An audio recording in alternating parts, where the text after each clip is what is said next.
नमस्कार। रउआ लोग जुड़ चुकल बानी और आपन चैनल भोजपुरिया निवेश मंत्रा पे। तो चलिए आज के वीडियो शुरू कइल जाओ। आज के वीडियो में देखल जाई म्यूचुअल फंड में निवेश लाए कौन कौन डॉक्यूमेंट के जरूरत बा। वीडियो के अंत में हम बताएं कि कौन ऐसा सावधानी रखे के जरूरत बा जौना से हमनी सन अपन मेहनत के कमाई सुरक्षित रख सकत बानी सन। तो जरूरत रहे रउआ लोग वीडियो के अंत तक। पहला सबसे जरूरी डॉक्यूमेंट जन म्यूचुअल फंड और शेयर मार्केट में लागेला उ रहेला पैन कार्ड। आ पैन कार्ड कंपलसरी रहेला। तो अगर केहू भाई लगे पैन कार्ड नहीं खे तो उ बनवा लेवे, बन जाला आजकल आसानी से। दूसरा जो डॉक्यूमेंट बा उ रहेला एड्रेस प्रूफ। तो एड्रेस प्रूफ में 3-4 गो चीज़ बा, उनमें से कोनो एगो रही तो काम चल जाला। जैसे कि Aadhaar card, driving licence, passport, voter ID में से कुछ वो रही तो काम चल जाई। एक साथ एगो पासपोर्ट साइज फोटो लगेला।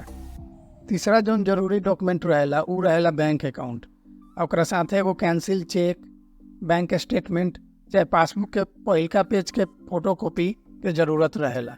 यहाँ एगो चीज़ ध्यान देवे के होई कि PAN card, address proof, bank account पे जो नाम होई नु उ नाम एके रहे के चाहिए। मतलब ओकर स्पेलिंग वगैरह सब सही रहे के चाहिए। में कभी कभी रहेला कि पैन कार्ड में केहू के नाम कुछ और बा, दूसरा जगह कुछ और बा, तो वो सब डॉक्यूमेंट चेक कर लेम लोग कि नाम स्पेलिंग के साथ सब मैच करे के चाहिए, नाम, डेट ऑफ बर्थ। आगे जौना चीज़ के ज़रूरत बा उ बा मोबाइल नंबर और ईमेल ID। तो मोबाइल नंबर तो होइले होई। अब बात करें ईमेल ID के, तो ईमेल ID हमने सन का करे निसन कि 5-5 गो 7-7 गो बना ले निसन। का होला कि एगो के पासवर्ड भूलनी सन तो दूसरका के भूलनी सन तो तीसरका, ऐसे 5-5 गो ईमेल ID होला। तो वो सबसे बच के रउआ से आग्रह बा कि रउआ लोग एगो ईमेल ID रखें, ओकर पासवर्ड नोट करके रखी। काहे जे सारा जरूरी जोन इंफॉर्मेशन आवेला नो वो ईमेल ID पे ही आवेला। ऐसे एगो ईमेल ID रहल एकदम जरूरी बा, ओकर पासवर्ड नोट करके रखी। अगला जोन चीज़ बा वो बा नॉमिनी के नाम और डिटेल। यही हमनी सन सबसे ज़्यादा लापरवाही करे निसन।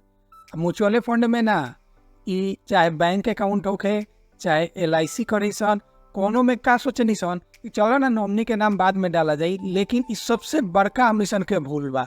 अगला चीज़ जौन हम दिखावे जा रहल बानी वो देख के रउआ लोग के दिमाग हिल जाई। आवे वाला कुछ ही वीडियो में हमनी सन खुद से ही म्यूचुअल फंड स्कीम सेलेक्ट करे के सीख लेम सन। तो ऐसे रउआ लोग भोजपुरिया निवेश परिवार के साथ जुड़ल रही आ अपना हित साथी यार दोस्त से भी शेयर करी। अगर पिछला कोनो वीडियो छूट गई होखे तो mutual fund series play list में जाके देख सकत बानी। देखिए इकोनॉमिक टाइम में छपल पेपर के वो कटिंग बा, जौना के हिसाब से 82,000 करोड़ रुपया के कोई क्लेम करे वाला नहीं के। आई खाली म्यूचुअल फंड में ना, bank account, life insurance, mutual fund, PF सब मिला के बा। ये डाटा है 2021 के। अभी तो और ये अमाउंट बढ़ गई हुई। ई सब के कारण एके गो बा, हमनी सन के लापरवाही। का तो नॉमिनी के नाम बाद में डाला दी। अरे काहे बाद में डालाई? अगर नॉमिनी के डिटेल वो दिन नहीं खे मौजूद तो वो काम अगला दिन होई।